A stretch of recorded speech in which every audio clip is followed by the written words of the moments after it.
lot of them got turned into like race cars, stock cars, you know, things like that. But they don't. American Motors is gone now, so they don't have parts available really for them. Ayan guys, oh, good morning. Good afternoon pala. Afternoon na dito.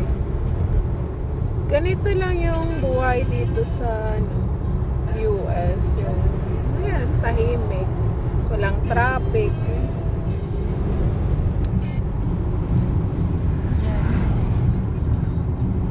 Malalayo yung kapitbahay. Ang ganda, diba?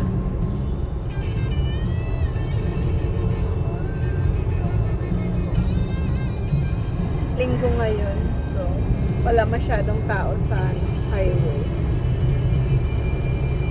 Mamalingke lang kami ng asawa ko.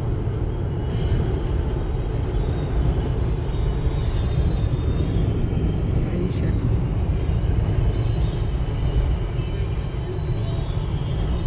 Maganda. This is the life that we have in US, right, baby? Is that? This is the life that we have here. This is our life. Yeah. Tahimik. It's so quiet and it's really so different from Manila. From any Manila, city, yeah. really. You know, From the city. It's country this road. is the country type. Yeah, it's rural living. Yeah. It is.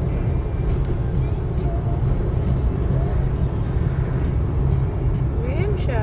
We don't have a lot of big, you know, we have to drive a bit to get to a bigger city. Yeah. Most of them are small. Ito parang ano lang, yung grocery store, supermarket's not really too big, so You got everything that you need. yeah. Pero maganda siya. Sa bundok to eh.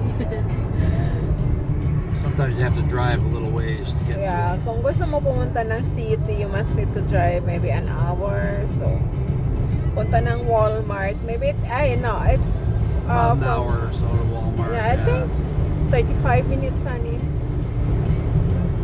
Over, maybe a little over an hour. I'm not sure. Ito lang, ganito lang yung dito yung linggo. Kung minsan din naman kami lumalabas ng bahay. Sa bahay lang din. Sometimes we are not, especially the last time we don't have yet car, right, baby? We just stay at home.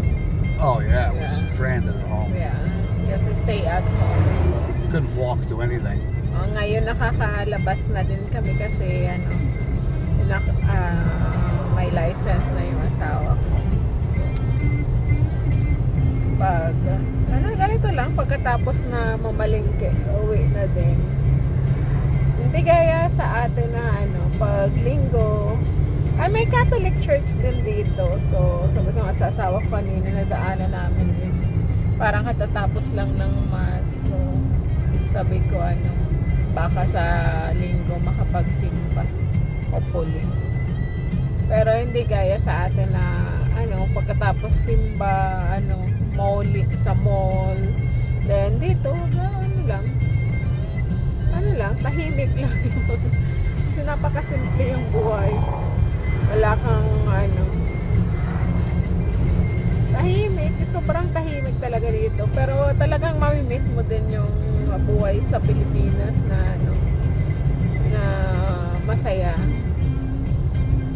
Kasi nandyan yung pamilya mo eh. Dito, mostly yung mga tao dito is busy.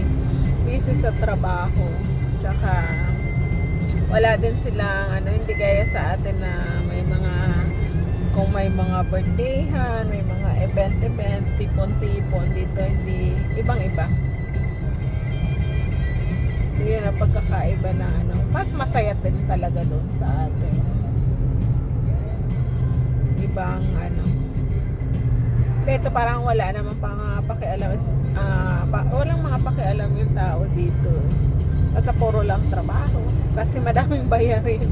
Hindi ka pwedeng hindi magtrabaho dito. maupo ka lang. Nung una ko dito is siguro ko mga